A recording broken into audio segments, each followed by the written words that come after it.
The fall market is around the corner, and historically, that is typically the second biggest month, September, other than April, every single year in a kind of healthy, regular real estate market.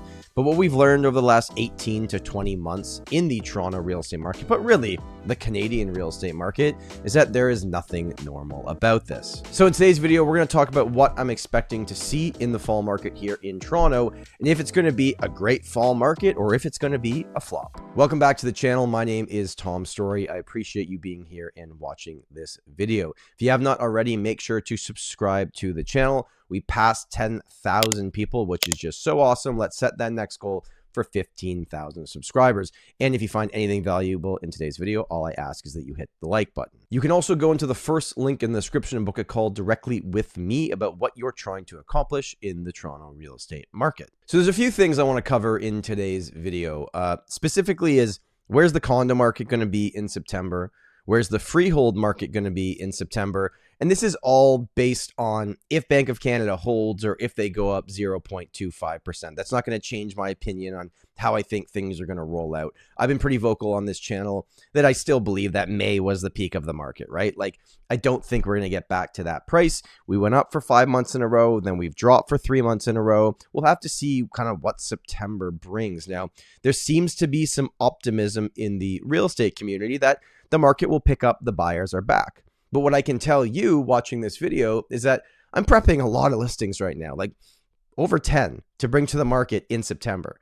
And if you add that, plus all the other people that are prepping listings right now, and add it to the active inventory that was on the market in the summer, which frankly was building, there's going to be a lot to choose from. So we're going to have to see, does that buyer demand coming back into the market line up with all this new inventory that is coming? I'm going to break down those numbers today with you. Something also pretty interesting is that if you look back in the last 10 years of data for the Toronto real estate market, typically 70% of the transactions, the sales that are going to happen in the first 6 months of the year. So the back half of the year is never as busy anyways.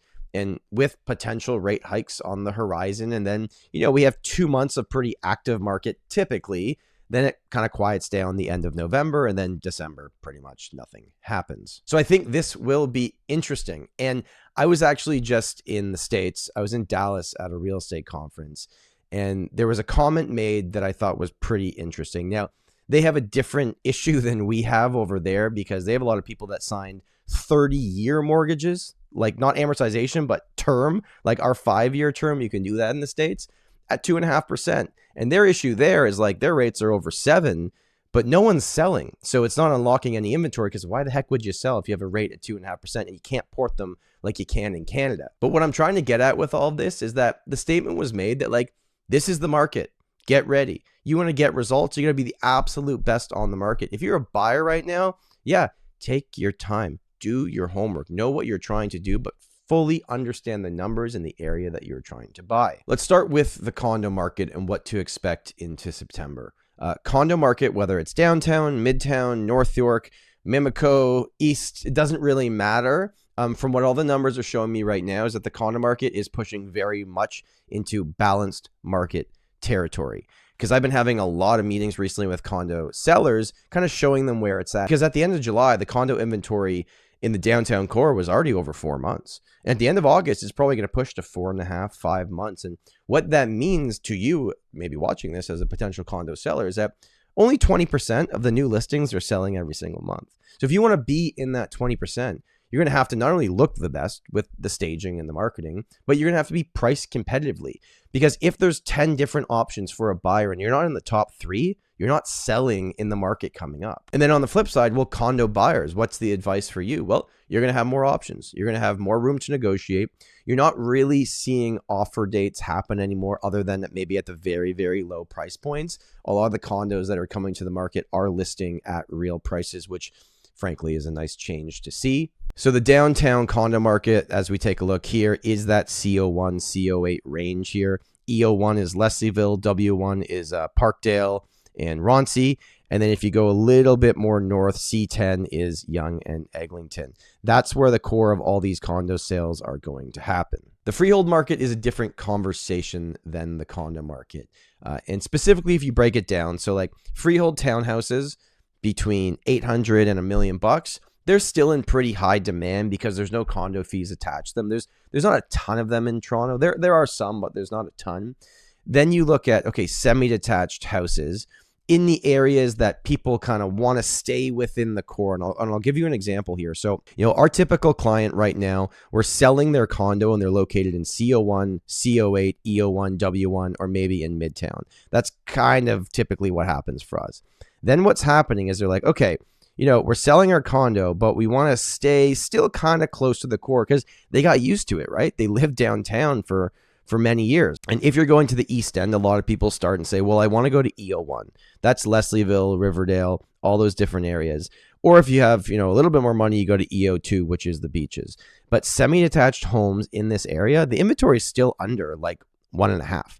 There's really nothing available for those price points. So the fall market for houses is going to be a lot different than the fall market for condos, because the inventory level, especially for semi-detached homes, it can almost say a range of literally like 900 to 1.5 million. There still seems to be a lot of demand in that area. If you then move to the west here and go W01, right, which is Parkdale, which is Roncy, or you go W02, which is the Junction, same idea in these cores. And then obviously, if we went down into Midtown, CO4, C10 here, that's Mount Pleasant and Eglinton area. Those areas still have pretty limited inventory. So if you're one of those people that's going from a condo to a house, here's what you're going to have to keep in mind, is that it's going to take you longer to sell the condo, but it's also going to be more competitive to buy the house, which, isn't the most ideal situation, but that's kind of where I think the market is right now. I think moving forward to the end of this year, and this statement is a blanket statement based on the macro data as Toronto of a whole, I don't think prices are going to go up for the rest of 2023. I think in certain markets they might, if inventory is very low, but across the board, you're going to see hovering of prices. If Bank of Canada does go up, you're going to see a dip in prices, right? We're going to see how long that lasts. What will be very, very interesting to me, and what I'm keeping a very close eye on, is how much of the stale inventory over the summer is taken off the market at the end of the summer. Because if it all stays on the market, right, and we're already filling inventory, and then all these new listings come on the market to add to it, that's where we get to a point that maybe regardless of asset class, buyers might be back in control. I'd love to know what you think. Thank you so much for watching this video. If you found it valuable, make sure to like and subscribe. My name is Tom Storey, and remember, home is where your story begins.